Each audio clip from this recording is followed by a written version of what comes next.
कोई सबक नहीं हमने हासिल किया। आपको याद होगा, फ़र्क सिर्फ इतना है कि 2014 में ज़्यादा तबाही कश्मीर में हुई थी और इस बार ज़्यादा नुकसान हमारे जम्मू खित्ते में हुआ है। जम्मू कश्मीर की सरकार ने फ़ॉरेन कंसल्टेंट्स को हायर किया, 18 में उनकी अपॉइंटमेंट हुई, फिर उसके बाद रिपोर्ट 20 में आनी थी, लेकिन कोविड की वजह से डिले होते होते रिपोर्ट जो है वो 22 या 23 में आई। लेकिन अभी तक उसकी जो रिपोर्ट है वो अभी तक वो प्रोजेक्ट जो है वो अभी अप्रूव नहीं हुआ है। हाँ, पॉलिटिकल इंटरवेंशन आती है, जो आप करना चाहते हैं वो तो आप कर लेते हैं, और जो बड़े लोग हैं उनके ऊपर तो एक्शन आज तक जम्मू कश्मीर में हुआ नहीं है। तो गरीबों के मकान तो हमेशा यहाँ तोड़े गए हैं और तोड़े जा रहे हैं। हमारे हाई कोर्ट ने माइनिंग बैन की हुई है रिवर तवी में, लेकिन चल रही है, ठीक है, और कोई इसको सीरियसली लेना नहीं चाहता, विद ड्यू रिगार्ड्स। और जब आप बात करते हैं, कहते हैं नहीं जी नेशनल लेवल के प्रोजेक्ट्स हैं तो उनके लिए हमें मटेरियल की ज़रूरत है। तो अब आपने वो देख लिए जो नेशनल लेवल के जो प्रोजेक्ट्स हैं, उन सड़कों की, उन पुलों की जो हालत हुई है वो आपके सामने है। 2014 के बाद अगर हमारी नींद खुल जाती, वसाइल की कोई कमी नहीं थी, बिल्कुल पैसों की कोई कमी नहीं थी, लेकिन कहीं पे तो कोताही हुई है ना। तो एक भाई मालूम किया जाए ना, एक टाइम बाउंड इंक्वायरी, एक टाइम बाउंड प्रोब जो है वो क्यों नहीं होना चाहिए इसका। एक भी किसी शख्स का ये बयान नहीं आया कि क्या कोई टाइम बाउंड प्रोब होगा, क्या कोई टाइम बाउंड इन्वेस्टिगेशन होगी कि किन लोगों की गफलत की वजह से, किन लोगों की नेग्लिजेंस की वजह से ये इतना बड़ा नुकसान हुआ। बस इंजीनियर्स की कमाई का ज़रिया है, वो वेट करते हैं, फंड्स आते हैं, क्रेट्स डालते हैं, तो 2 महीने के बाद वो भी क्रेट्स बह जाते हैं, फिर नए क्रेट डालते हैं। बस ये क्रेट वाला जो कल्चर है ना, यही चलता रहा है 2014 ऑनवर्ड्स। तो हर जगह आप देखिए लोग सड़कों पे आ रहे हैं, और लोगों का सड़कों पे आना जायज़ है, क्योंकि अगर आप पानी की सप्लाई को आज 10 दिन से रिस्टोर नहीं कर पा रहे हैं, तो विवेक भाई आप मुझे बताइए, लोग सड़कों पे नहीं आएंगे तो और क्या करेंगे। नमस्कार, संवाद के एक नए अंक में एक बार फिर आप सभी का स्वागत है। जम्मू कश्मीर पिछले कुछ दिनों से लगातार जो प्राकृतिक आपदा है, मौसम की मार झेलता हुआ नज़र आ रहा है, और जम्मू कश्मीर का हर जो डिस्ट्रिक्ट है इससे प्रभावित होता नज़र आ रहा है। जम्मू शहर और उसके आसपास दीगर डिस्ट्रिक्ट से अगर बात करें तो तबाही का मंजर यहाँ बहुत ज़्यादा है। कोलेटरल डैमेज के साथ साथ जो प्रॉपर्टी का नुकसान हुआ है, लोग खुले आसमान में जीने को मजबूर हैं, और उसके साथ साथ जो फ्लड चैनल्स की अगर बात करें उनको लेकर भी कई तरह के स्वर उठते नज़र आ रहे हैं। ऐसे में न केवल प्रशासन इस दिशा में काम कर रही है कि लोगों के ज़ख्मों पर मरहम लगाया जाए, लेकिन एक दूरगामी नीति के तहत क्या प्रयास किए जा रहे हैं। और इस संदर्भ में जब 2014 में जम्मू कश्मीर में फ्लैश फ्लड्स और बाढ़ की स्थिति थी, उसके बाद एक बड़ा एम्बिशियस प्रोजेक्ट यहाँ पर लाया गया था वर्ल्ड बैंक की मदद से। 250 मिलियन डॉलर के एक ambitious project Jammu Kashmir tourism and flood recovery project यहाँ पर लाया गया था। और आज लगभग 11 वर्ष होने के बाद भी जम्मू कश्मीर उसी प्राकृतिक आपदा, फ्लड लाइक सिचुएशन, और उसके बाद जो रिवर्स को ट्रेन करने की बात की जा रही थी, उससे जूझता नज़र आ रहा है। कोताही कहाँ है? क्योंकि 2014 में भी आम जनता पिसती हुई नज़र आई, और 2025 में भी आम जनता प्रभावित होती नज़र आई। कहाँ पर ये कोताही हुई है, इन सब मुद्दों पर बात करने के लिए हमारे साथ जुड़ चुके हैं जम्मू कश्मीर की बुलंद आवाज़ सिविल सोसाइटी के एक अहम मेंबर एडवोकेट शेख शकील भाई जी, स्वागत है आपका। बहुत शुक्रिया आपका। नील भाई, सबसे पहले मैं आपसे जानना चाहूँगा, 2014 के जो फ्लड्स आए थे, क्या उससे हमने कोई सबक लिया? कोई सबक नहीं हमने हासिल किया। आपको याद होगा, फ़र्क सिर्फ इतना है कि 2014 में ज़्यादा तबाही कश्मीर में हुई थी और इस बार ज़्यादा नुकसान हमारे जम्मू खित्ते में हुआ है। और आपने सही फरमाया कि 2014 फ्लड्स के बाद वर्ल्ड बैंक ने काफ़ी हमें फाइनेंशियल असिस्टेंस भी दिया, लेकिन समझ नहीं आ रही वो पैसा गया तो गया कहाँ।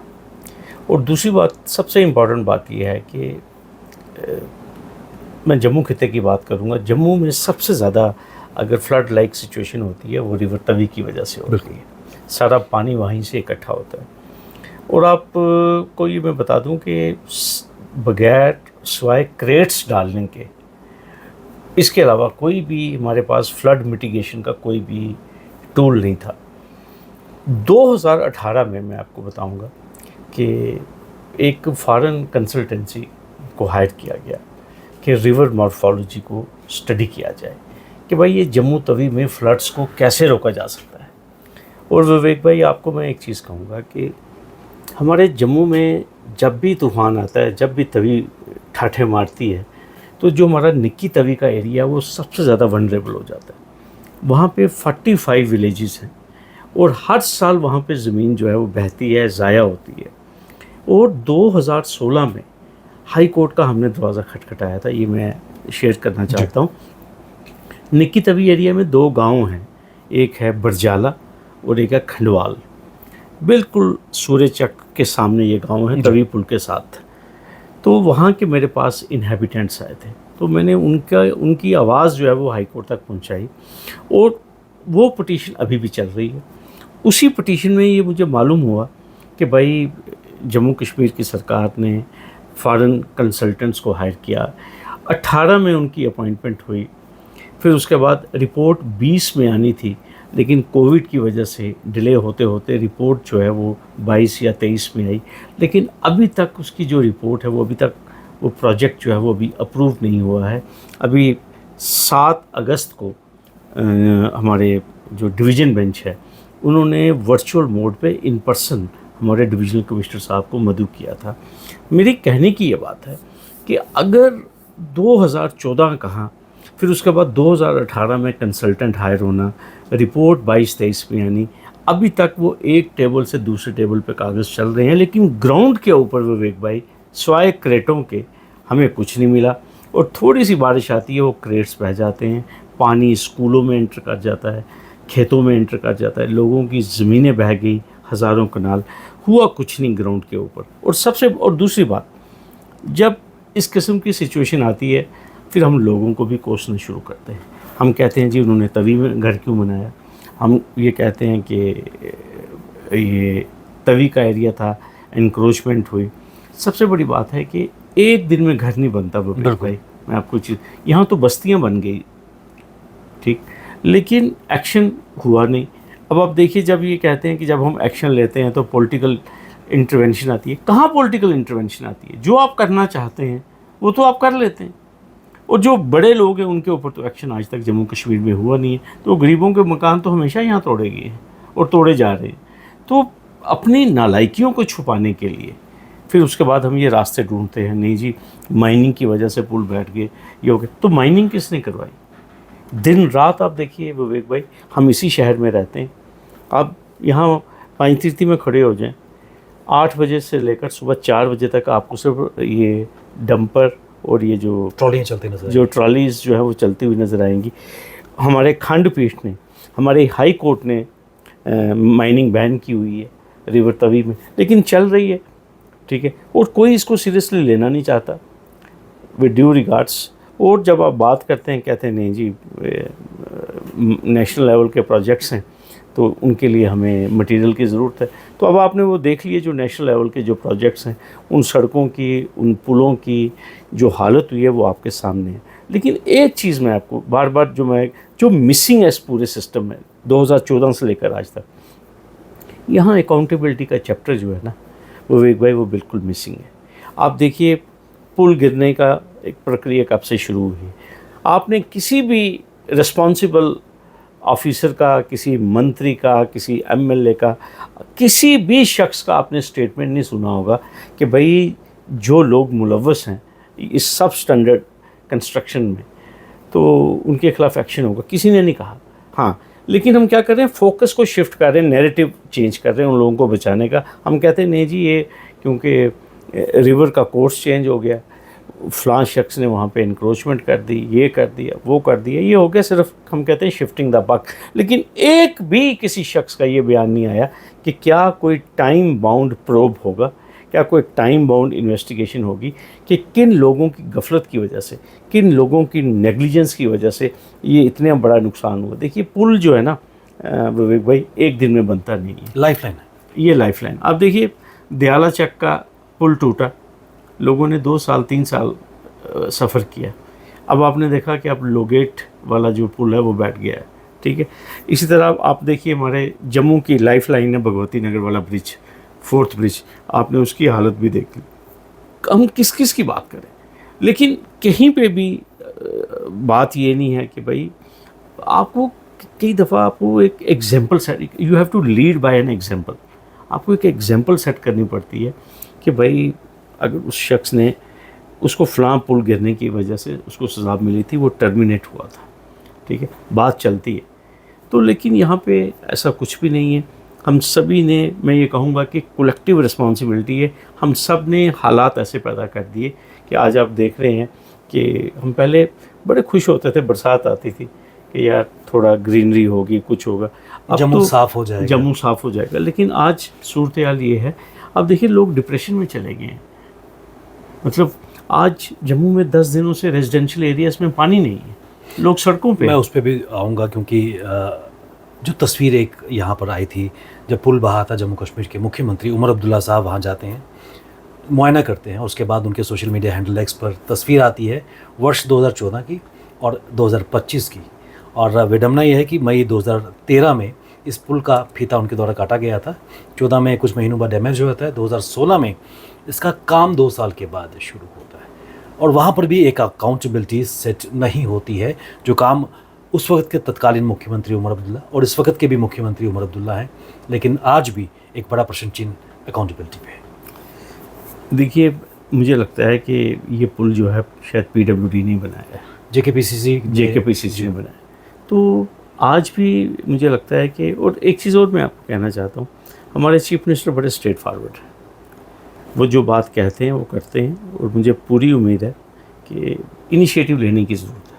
मुझे लगता है शायद CM साहब भी वेट कर रहे होंगे कि उनके पास कोई खत या कोई शिकायत पहुंचनी चाहिए, लेकिन उनको इन मामलात में मुझे लगता है उनको उनको अपनी पावर्स एक्सरसाइज करनी चाहिए। लोगों का उनके पास पूरा मैंडेट है, और डरने वाली कोई बात नहीं है जहाँ पे, और उनको एक एग्जाम्पल सेट करनी चाहिए, क्योंकि अगर CM साहब भी ऐलान करेंगे तो फिर हो सकता है कि मरकज़ी सरकार भी जो है, जो national highway authority of India के इंजीनियर्स हैं जिनकी गफलत की वजह से इतना नुकसान हुआ है, तो मुझे लगता है वो भी कुछ करेंगे। लेकिन आप देखिए टोटली खामोशी है, ना कोई हमारे जो सड़क के जो मंत्री हैं उनका कोई बयान आया है, और ना ही कोई इफ़ेक्टिव बयान जो है, मतलब जो लोग इस टाइम पावर में हैं, किसी ने भी अभी तक एक लफ्ज़ भी विवेक भाई जो है वो नेशनल हाईवे अथॉरिटी के बारे में या उनके ऑफिसर्स के बारे में नहीं बताया। सड़कों की या अभी हम बात कर रहे हैं मेन हाईवेज़ की, आप देख लीजिए लिंक रोड्स जो हमारी जो लिंक रोड्स हैं, मुझे लगता है 7 दिन तो हमारे रामनगर का रास्ता बंद रहा, चनैनी, बरमीन, गोडली, ये इलाके 10-10 दिन अपने देश के साथ या मेन रोड्स के साथ ये डीलिंक रहे हैं, और इतने ब्रिजेस जो हैं वो पानी में बह गए हैं। आप देखिए वो समरौली के सामने जो एक ब्रिज था जो कि कनेक्ट करता था बहुत बड़ी पॉपुलेशन को, वो भी ब्रिज जो है वो नज़रे आब हो गया है, ठीक है। तो किस किस्म की ये कंस्ट्रक्शन थी, और अब होगा क्या कि बस एक ही चीज़ है, आर्गूमेंट बड़ा अच्छा है, बारिशें बड़ी हुई हैं जी, नुकसान हो गया जी, बारिशें बड़ी होगी, और उसी में सबको जिसे कहते हैं सफाई हो जाए। आम जनता का ये मानना है कि जो ठेकेदार ने सब स्टैंडर्ड काम किया है, और वो भी यही दुआ मांगते हैं कि बारिशें आएँ, उनका वो काम धुल जाए, नए कॉन्ट्रैक्ट उनको मिले, उनकी गफलतें कहीं ना कहीं पानी में छिप जाए। देखिए PMGSY प्रोजेक्ट है, उसके नाम पे करोड़ों रुपए आया कि जहाँ पे भी अगर 10 घर हैं उनको कैसे कनेक्ट करना है।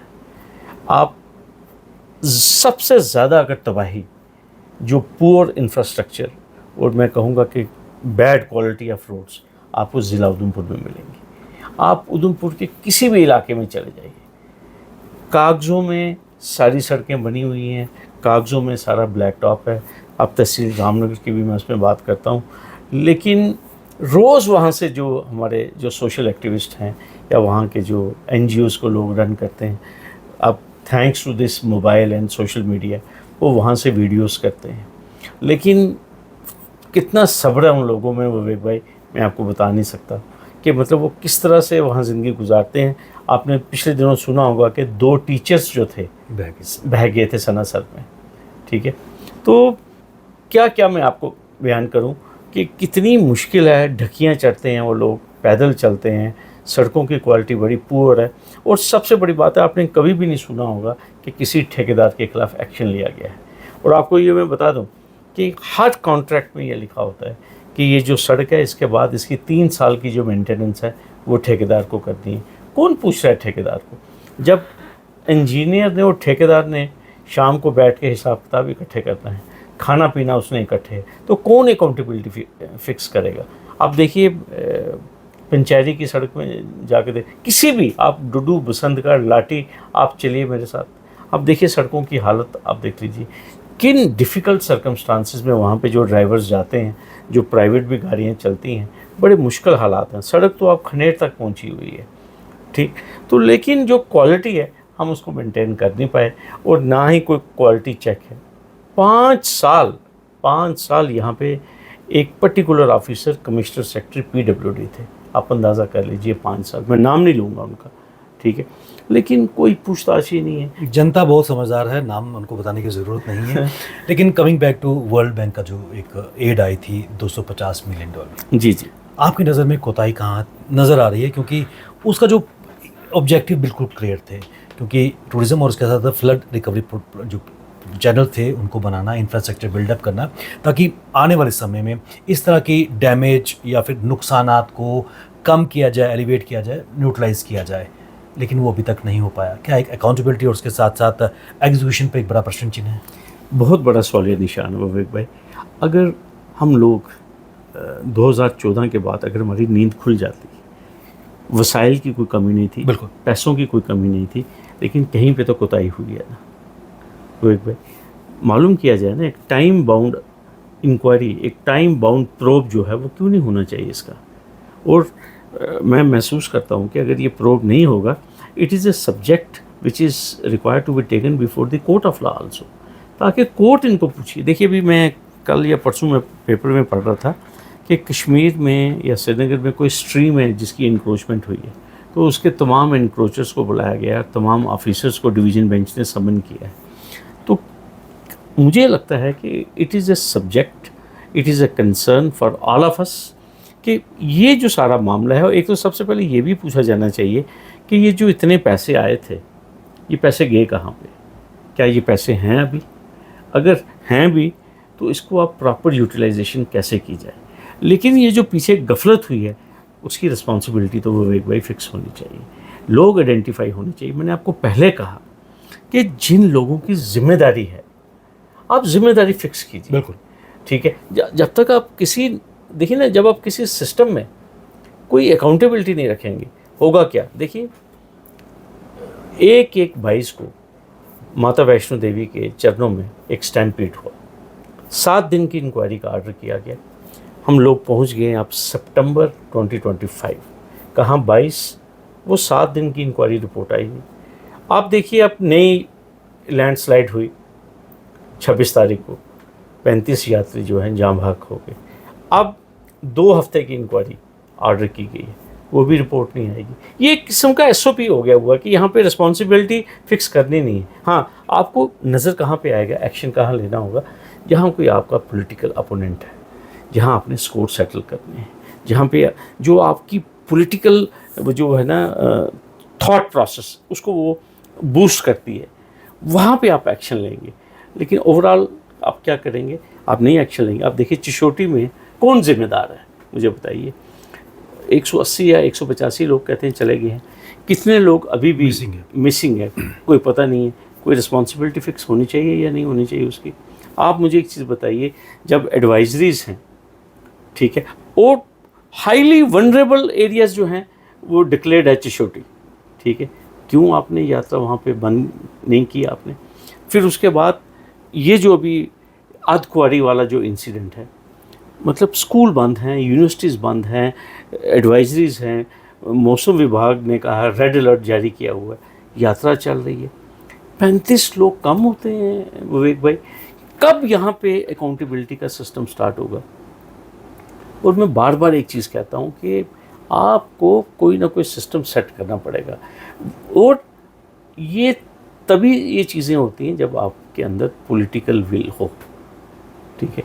आप देख लें कि इस वक्त हर एक चीज़ को, मैंने अभी 5-6 दिन पहले हाई कोर्ट में भी बात की, तो हाई कोर्ट ने कहा कि नहीं जी अभी ऑफिसर्स बिज़ी हैं, हम उसके बाद ये मामला सुनेंगे।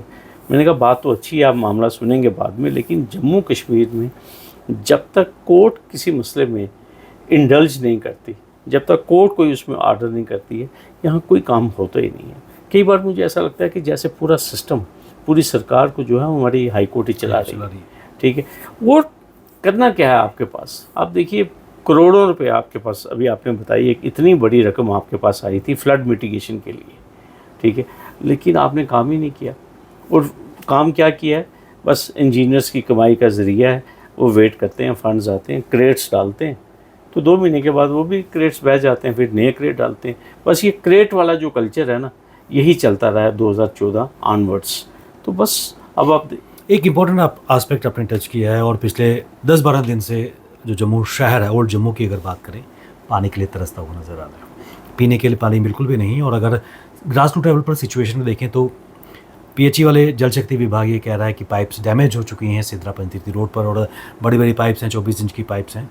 और विडम्बना ये है कि जो बड़ी बड़ी पाइप्स हैं उनको वेल्ड करने के लिए सिर्फ 2 ही वेल्डर्स वहाँ पर काम कर रहे हैं, जबकि काम वॉर फुटिंग पे होना चाहिए, क्योंकि पानी एक ऐसी ज़रूरत है जिसके बिना जीवन महसूस करना बहुत मुश्किल है। देखिए बहुत पुराना शहर है हमारा जम्मू का, और मैं आपको एक चीज़ कहना चाहता हूँ कि हमारे यहाँ भी, हमारे मोहल्ले में भी मुझे लगता है 10 दिन हो गए यहाँ पानी नहीं आया।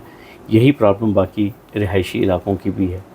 मुझे लगता है कि बिजली विभाग जो है वो एप्रिसिएशन डिज़र्व करता है कि एटलीस्ट 3 या 4 दिन के बाद लाइट तो यहाँ पे आ गई, लेकिन इस बार जो पीएचई हमारा जो जल शक्ति है, मुझे लगता है कि उसके ख़िलाफ़ लोगों को बहुत शिकायत है, लोग परेशान भी हैं। अब देखिए पानी एक ऐसी चीज़ है, आप पीने वाला पानी तो आप, हर एक आदमी तो बिस्लेरी की बॉटल नहीं खरीद सकता। लोग, मैक्सिमम लोग हमारे यहाँ पे गरीब हैं, वीक इकोनॉमिक कंडीशन है, कोई 5,000 का मुलाजम है, कोई 4,000 का मुलाजम है, वो कहाँ से लाएगा पानी के क्रेट्स, कहाँ से लाएगा।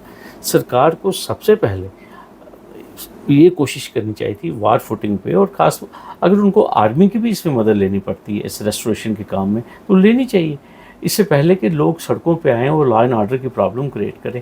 हर जगह आप देखिए लोग सड़कों पे आ रहे हैं, और लोगों का सड़कों पे आना जायज़ है, क्योंकि अगर आप पानी की सप्लाई को आज 10 दिन से रिस्टोर नहीं कर पा रहे हैं, विवेक भाई आप मुझे बताइए, लोग सड़कों पे नहीं आएंगे तो और क्या करेंगे। और मैं अभी आपसे ये बात कर रहा था पहले भी कि लोग फ़ोन कर रहे हैं हमें बार बार, आप जैसे आप मीडिया के साथ आप मुंसलिक हैं, लोगों की प्रॉब्लम्स को आप हाईलाइट करते हैं, मुझे लगता है इसी तरह लोगों ने आपसे भी रब्ता कायम किया होगा कि भाई पानी की रेस्टोरेशन का आप बात पहुंचाइए। लेकिन दुख इस बात का है, मैं अक्सर एक चीज़ कहता हूं कि एक तो जम्मू कश्मीर में 2 कानून है, और जम्मू कश्मीर में 2 कैटेगरी के लोग रहते हैं। एक तो जो बेचारे गरीब हैं, जिनका कोई पुरसाने हाल है ही नहीं है, और दूसरे वो लोग हैं जो यहाँ ऐश करने आए हुए, those who are enjoying, those who are living in big bungalows, ठीक है, जहाँ 24 घंटे पानी है, जहाँ 24 घंटे बिजली है, उनको कोई दिक्कत नहीं है। लेकिन एहसास करना हमें अपने लोगों का, ये देश सबका देश है, ये अल्टीमेटली।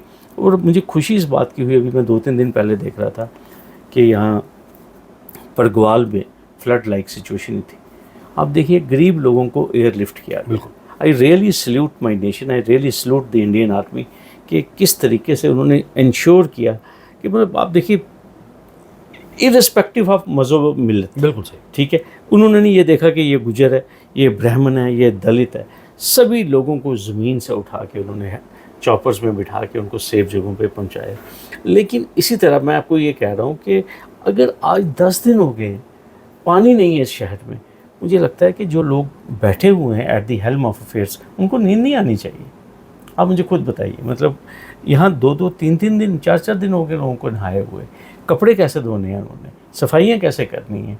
तो इसी तरह से मेरी आपके माध्यम से वो तमाम लोग, we have very dynamic additional chief secretary Jal Shakti ये काबरा साहब, और काबरा साहब की डिलीवरी के ऊपर आज तक किसी ने सवालिया निशान नहीं उठाया, लेकिन मैं उनसे भी गुजारिश करूँगा काबरा साहब प्लीज़ आप अपनी कोठी से बाहर निकलें, स्पॉट पे आएँ, लोगों से मालूम करें, एक्सपीडाइट करवाएं। अगर आपको एक्स्ट्रा स्टाफ भी अगर हायर करना पड़ता है उसको हायर कीजिए, और लोगों की एक्सपेक्टेशंस पे पूरा उतरिए।